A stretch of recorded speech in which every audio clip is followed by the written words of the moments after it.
Good story of Mephibosheth and King David's kindness.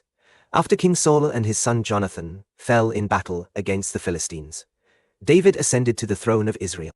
David and Jonathan had shared a deep friendship, a bond sealed by a covenant before the Lord.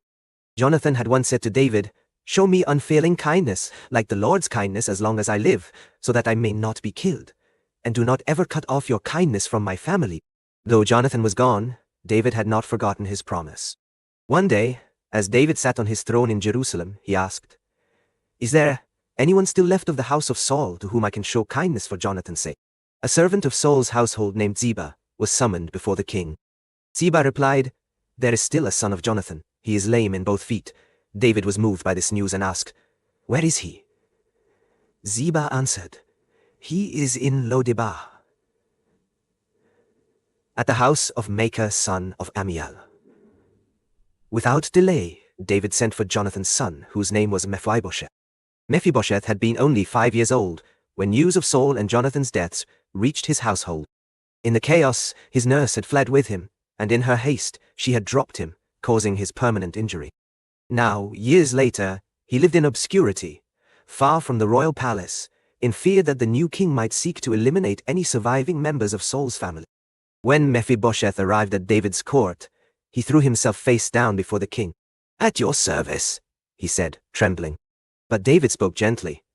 "Do not be afraid, for I will surely show you kindness for the sake of your father Jonathan. I will restore to you all the land that belonged to your grandfather Saul, and you will always eat at my table." Mephibosheth, overwhelmed by David's kindness, said, "What is your servant, that you should notice a dead dog like me?"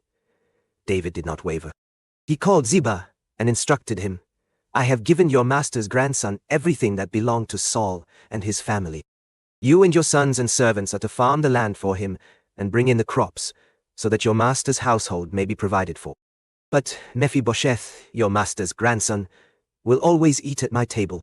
Ziba agreed, saying, "Your servant will do whatever my lord, the king, commands." Ziba had 15 sons and 20 servants, and they all worked to care for Mephibosheth's land at he. From that day on, Mephibosheth lived in Jerusalem and ate at the king's table, like one of David's own sons. Though he was lame in both feet, his place at the royal table symbolized the covenantal love and grace David extended to him. This act of kindness demonstrated David's loyalty, not just to Jonathan, but to the Lord, who values mercy and faithfulness. Mephibosheth's story reminds us that God's kindness is not dependent on our status or ability. It flows from his promises and his unchanging love.